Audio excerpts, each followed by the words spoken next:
Good morning and welcome to WGN-TV Political Report. I'm Paul Lisnick. We begin this morning at City Hall. The agency tasked with holding Chicago police accountable is officially under new leadership after the mayor's pick got final approval from City Council this past week. Andrea Kirsten's nomination to lead the Civil Office of Police Accountability was stalled late last year.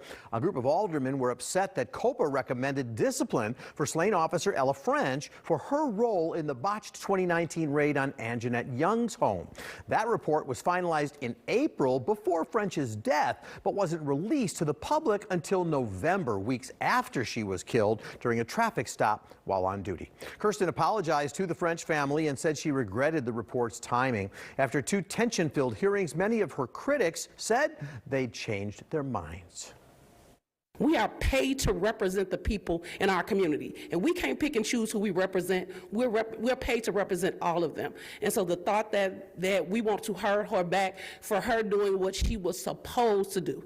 Do I agree she did it in a sensitive time? Yes, I do. But I do respect, and you will get my vote today. The newly created Community Commission for Public Safety and Accountability will have the power to appoint COPA's chief administrator on its own after 2023. I spoke with Andrea Kirsten about her role and the road ahead for police accountability. It's good to see you. So you've taken over this role from Sydney Roberts, who was appointed by the mayor. She came under a lot of pressure for not handling things in a timely manner. What's going to be different now so that you can avoid that kind of criticism?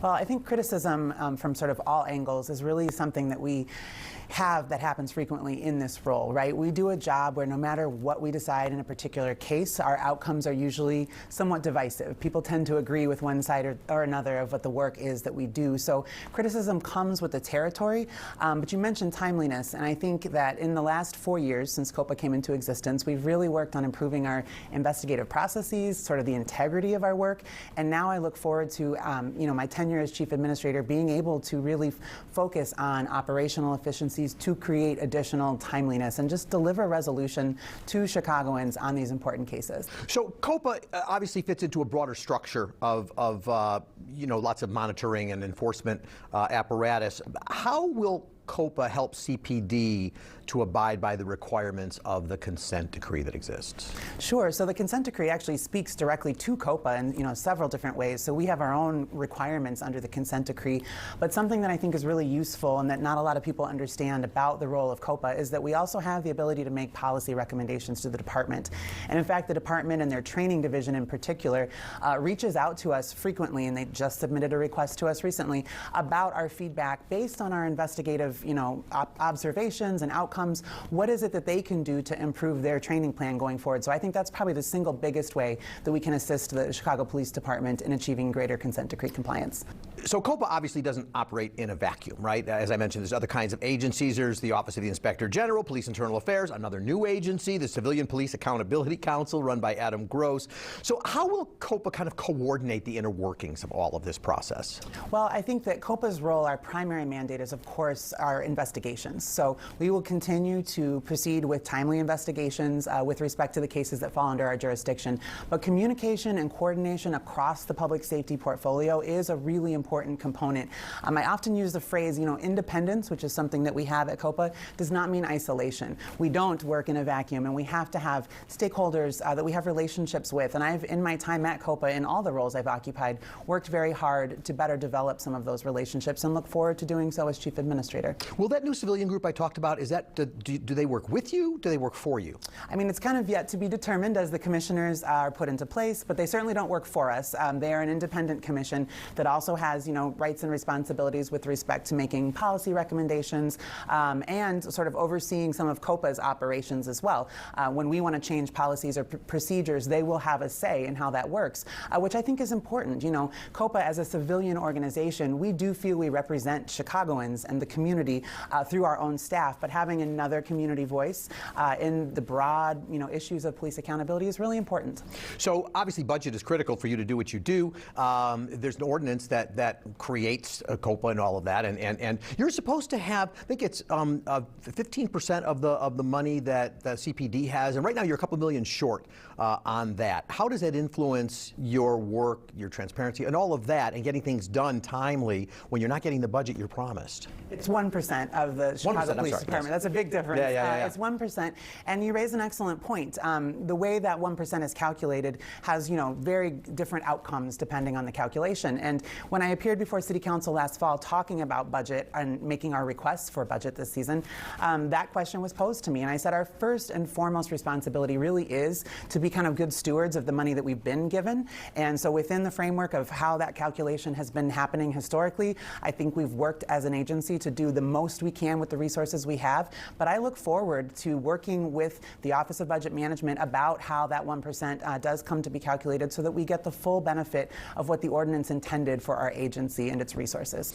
I know you've had to talk a lot about the Ella French situation and how the break-in to Anjanette Young and the COPA report that suggested that Officer French should be suspended for a period of time after that. And of course, then she was killed in the line of duty. You've spoken up to that, and basically I know you've said you were sort of stuck. The law is the law, and you're required to do what you do. But, in the contentious hearing over your confirmation, Alderman Nick Sposato sort of said you had alternatives. There were other things you could have done.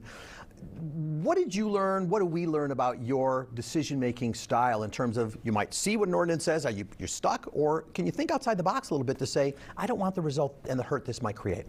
Well, I think you have learned through this process that my decision-making is, first and foremost, as an attorney by trade and someone whose job it is to hold people accountable to the rules and regulations. We as an agency will continue to follow the rules and regulations of our ordinance and apply them equally to all cases, which is what happened here. Now, that it led to an unfortunate outcome, certainly we've learned from, this process and this incident that we don't ever want to see as a city, a Gold Star family not having the notice and opportunity to at least at a minimum understand the timing and the nature of this report and have time to prepare for the release of it, just like COPA does with impacted civilians with all of our transparency releases. Many members of the public aren't interested in having videos of a police shooting of their loved one put on the internet for the world to see. But when transparency is done right, it's done consistently, the same way every time, even when we don't always like the outcome. So to me, I look forward to continuing working with City Council to develop, if we need the ordinance to change to address this specific issue. I'm working with council members to address just that.